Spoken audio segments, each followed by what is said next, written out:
여러분 만나서 반갑습니다. 오늘은 이제 사순절 마지막 새벽 기도를 드리는 날입니다.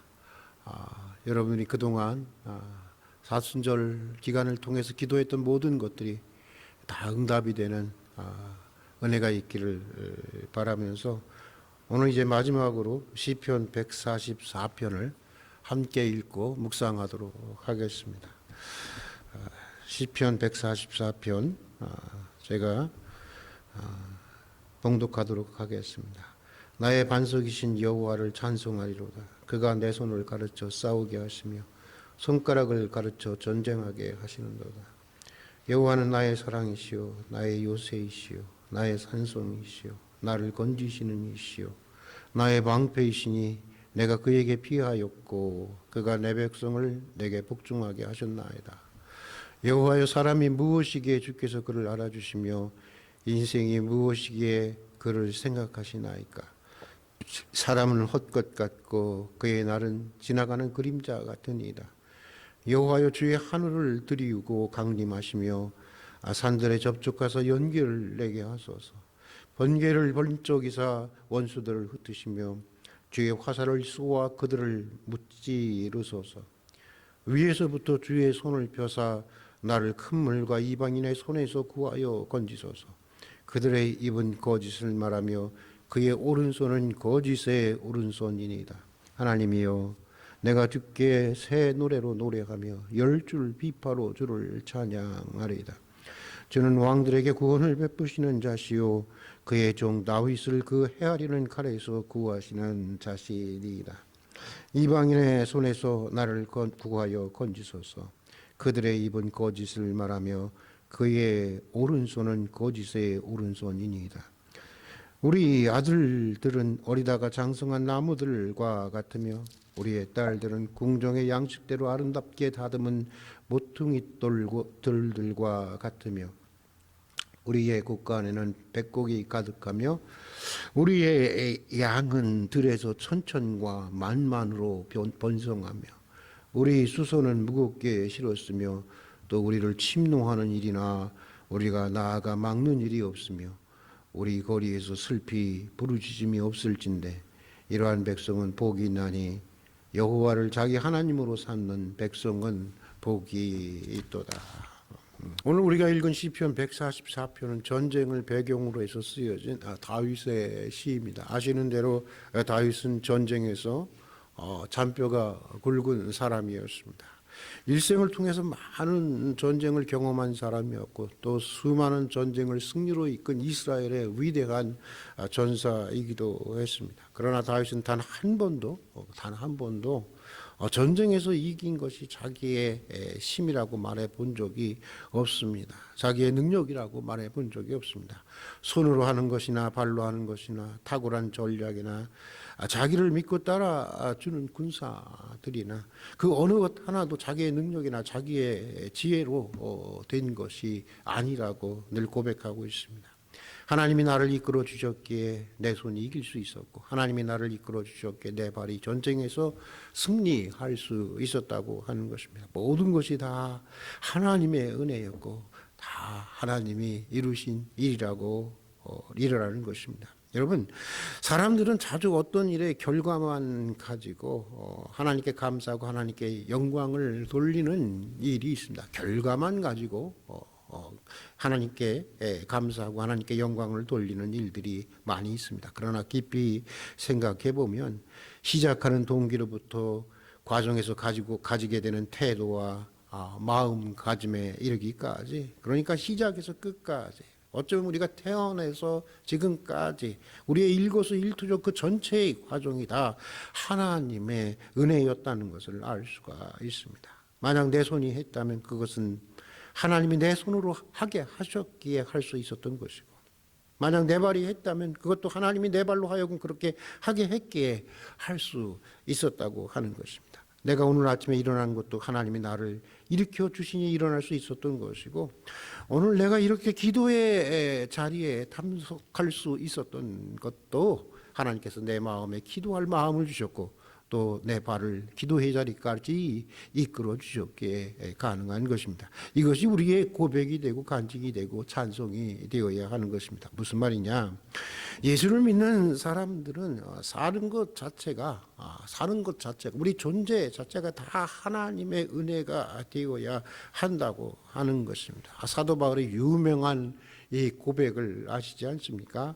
내게 사는 것이 그리스도니 죽는 것도 유익함이라. 이 말은 단지 내가 그리스도를 위해서 산다 하는 정도의 고백이 아닙니다. 그보다 훨씬 깊은 뜻을 가지고 있는 고백입니다. 이 말씀은 내 존재 자체가 그리스도의 것이요, 내 존재, 내가 그리스도로 내 존재 자체가, 내 삶 자체가 예수 그리스도의 은혜로 의해서 산다라고 하는 고백이 담겨 있는 것입니다. 내 삶 전체가, 내 존재 전체가 다 그리스도의 은혜라고 하는 고백인 것입니다. 내게서 그리스도의 은혜를 빼고 나면 남는 것이 없다고 하는 것입니다. 나는 아무것도 아니고 또 아무것도 할 수 없는 존재라고 하는 것입니다. 바울의 고백대로 나의 나가 된 것은 다 하나님의 은혜이기 때문입니다. 여러분, 이 고백이 우리 신앙인이 가져야 할 고백이요, 또 자세인 것입니다. 사람들은 결과만 가지고 내가 수고해서 얻었습니다 라고들 하지만 그것은 따지고 보면 진실이 아닙니다. 실상은 하나님이 수고해서 얻은 것들입니다. 땅을 주신 이도 하나님이시고 농사를 짓는 지혜를 주신 이도 하나님이십니다. 종자를 주시고 비를 주시고 햇빛을 주신 이도 하나님이시고 자라게 하신 이도 하나님이시고 열매를 맺게 하신 이도 하나님이십니다. 그러므로 이 모든 것들 전체가 처음부터 끝까지 다 하나님께서 주로 하신 일이고 하나님의 은혜인 것입니다. 무한한 하나님의 은혜에 비하면 내 수고, 내 노력은 그저 태양에 튀기는 한 방울의 물방울에도 지나지 않는 것입니다. 여러분, 농사만 그런 것이 아닙니다. 시험도 그렇고요, 사업도 그런 것입니다.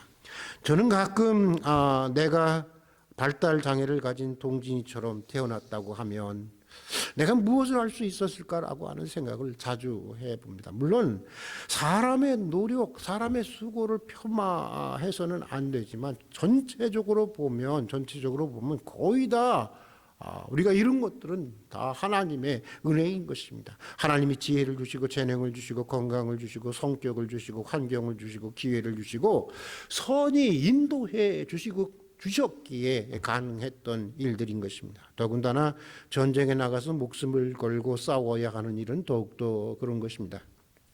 사실 전쟁이라고 하는 것은 이기느냐 지느냐 보다는 죽느냐 사느냐 문제가 중요한 것입니다. 수많은 적들이 나를 죽이려고 합니다. 수단과 방법을 가지지 않고 내 목숨을 노립니다. 총알은 빗발치고 여기저기서 비명소리가 들리고 쓰러져 나갑니다. 사방에서 총알이 쏟아지는데, 여러분, 사방에서 총알이 쏟아지고 화살이 쏟아지고 쏟아지는데 실력이 있다고 해서 피할 수 있는 것이 아닙니다. 그가 피해가는 거지 내가 피하는 것이 아니라고 하는 것입니다. 6.25 때 전쟁에 참여하신 어르신들의 말씀에 의하면 빗발치는 총알이 옷깃을 스치고 지나가기만 해도 가슴이 그냥 철렁한다는 것입니다. 제정신이 아니라는 것입니다. 어떤 분은 자기가 아파서 누워 있는데 자기 동기가 자기 밥을 타기 위해 나갔다가 폭탄을 맞고 죽었다는 것입니다. 그러고 보면 원래는 그가 죽어야 할 자리인데 다른 동료가 죽게 된 것입니다. 여러분, 이게 바로 전쟁터인 것입니다. 그러고 보면 전쟁이라는 자리는 아무도 예측할 수 없는 자리인 것입니다. 그런데 그런 전쟁에서 살아남았습니다. 생존했습니다. 더욱이 전쟁에서 이기게 되었습니다. 이건 정말 하나님의 은혜일 수밖에 없는 것 아니겠습니까? 그러기에 한평생 전쟁터를 누빈 다윗은 이렇게 말하고 있는 것입니다. 하나님이 내 손을 가르쳐 주셨기에 이겼다고 하는 것입니다. 하나님께서 내 손가락을 가르쳐 주셨기에 승리할 수 있었다고 하는 것입니다. 그러니까 환경만이 아니라 내 손, 내 손가락, 내 발, 내 발가락, 내 지혜, 내 머리, 내 몸 전체를 모두 하나님이 주관해 주셨다고 하는 것입니다. 그래서 내가 생존할 수 있었고 내가 승리할 수 있었다고 하는 것입니다. 그런 거로 여호와는 나의 사랑이라고 하는 것입니다. 사랑이라는 것입니다. 여호와는 나의 요새이시고 나의 산성이시고 나의 방패라고 하는 것입니다. 사실 사람의 생명이라고 하는 것은 시편 144편에서 다윗이 고백하고 있는 것처럼 다 헛것과 같고 인생의 날들이라고 하는 것은 지나가는 그림자에 불과한 것입니다. 모든 것이 다 하나님의 돌보심이고 하나님의 은혜인 것입니다. 그리고 그 진실을 알고 하나님을 자기 하나님으로 삼는 자에게 주시는 은혜와 축복이 무엇인지를 다윗은 선포하고 있습니다. 우리 다 같이 한번 12절부터 15절까지의 말씀을 읽어보도록 하겠습니다. 우리 아들들은 어리다가 장성한 나무들과 같으며 우리 딸들은 궁중의 양식대로 아름답게 다듬은 모퉁이 돌과 같으며 우리의 곳간에는 백곡이 가득하며 우리의 양들은 들에서 천천과 만만으로 번성하며 우리의 수소는 무겁게 실었으며 또 우리가 침노하는 일이나 우리가 나아가 막는 일이 없으며 우리 거리에서 슬피 부르짖음이 없을진데 이러한 백성은 복이 나니 여호와를 자기 하나님으로 삼는 백성은 복이 있도다. 먼저 12절에 보면 모든 것이 다 하나님의 은혜인 줄 알고 하나님을 자기 하나님으로 삼는 자들에게 하나님은 그 자녀를 축복해 주신다는 것입니다. 어린 나무가 장성한 나무로 쭉쭉 성장해 나가는 것처럼 그 앞길을, 자녀들의 앞길을 열어주시고 또 궁전의 양식대로 아름답게 다듬은 모퉁이의 돌같이 그렇게 존귀하게 쓰임을 받는 인생이 되게 해 주신다고 하는 것입니다. 또 13절에 보면 모든 것들이 하나님의 은혜인 줄 알고 하나님을 자기 하나님으로 삼는 자들에게는 하나님 백곡이 가득하고 백곡이 가득하고 우리의 양이 천천과 만만으로 번성하게 해 주신다는 것입니다. 여기서 백곡이라고 하는 것은 모든 종류의 곡식을 말하는 것입니다. 그러니까 수고하는 모든 것들마다 어느 것 하나도 빠짐없이 풍성한, 수고한 대로 풍성한 결실을 얻게 해주시고 보장해 주신다는 것입니다. 그리고 15절을 해서는 인생에게서 슬피 우는 일이 없도록 지켜주시겠다고 하는 것인데 여러분이 얼마나 귀한 은혜고 축복입니까? 사실 오늘 시편은 다윗의 후손으로 오실 메시아를 통해서 이루어질 이 종말론적인 하나님 나라의 축복을 말해주는 것이기도 한데 여러분 메시아의 예포의 삶을 살았던 다윗처럼 모든 것들이 손가락 하나 발가락 하나 움직이는 것도 다 하나님의 은혜인 줄 알고 한평생 하나님을 자기 하나님으로 섬기고 삼는 여러분이 될 수 있기를 주의 이름으로 축복합니다. 여러분 자기가 가장 의지하고 가장 소중하게 여기는 것이 자기에게는 자기 하나님이 되는 것입니다. 어떤 사람에게는 그것이 재물이 될 수도 있고 어떤 사람에게는 권력이 될 수도 있고 어떤 이들에게는 명예가 될 수 있고 또 어떤 이들에게는 배우자나 아주 특히 요즘 세대는 자녀가 될 수도 있는 것입니다. 여러분이 가장 신뢰하고 가장 의지하고 가장 귀하게 여기는 것은 무엇입니까? 아니 누구입니까? 한평생 메시아를 예표하는 삶을 살았던 다윗처럼 모든 것들이 다 하나님의 은혜라는 고백을 가지고 하나님을 자기 하나님으로 섬기는 여러분들이 될 수 있기를 바랍니다. 그래서 하나님을 자기 하나님으로 삼는 자에게 약속하신 이 은혜와 축복을 한평생 누리며 살아가는 복된 인생이 되기를 주님의 이름으로 축복합니다. 같이 기도하겠습니다. 오늘도 하나님의 은혜 가운데 이른 새벽 다시 기도의 자리로 불러주셔서 감사를 드립니다. 오늘 주신 말씀대로 하나님을 참으로 나의 하나님으로 섬길 수 있는 저희들이 되게 해 주시옵소서. 시작부터 끝까지 우리의 일거수일투족이 다 하나님의 은혜임을 깨닫게 해주시고 하나님을 가장 사랑하고 가장 신뢰하고 가장 귀하게 여기는 저희들이 되게 해 주시옵소서. 그리하여 하나님을 자기 하나님으로 삼는 자들에게 약속하신 하나님의 은혜와 축복을 다 받아 누리는 복된 인생들이 되게 하여 주시옵소서.